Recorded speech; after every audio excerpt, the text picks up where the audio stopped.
సర్వ మానవాళికి రక్షకుడు, మనకు కొండంత అండగా నిలిచేవాడు.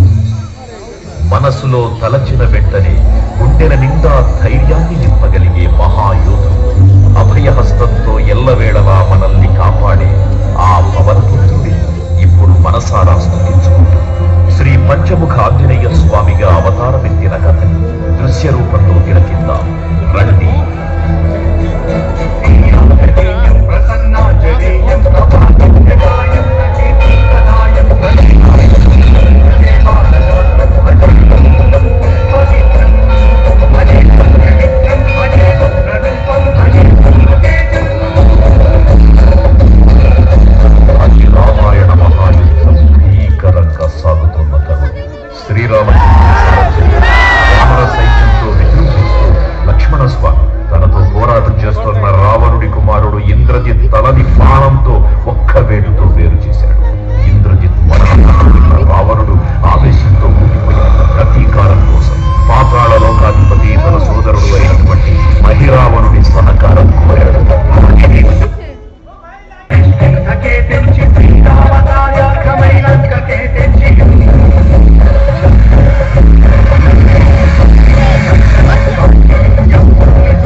సగం మొసలి సగం వానరు రూపంలో ఉన్న వింత జీవి ముఖద్వారం వద్ద కాపలా కాస్తూ కనిపిస్తుంది.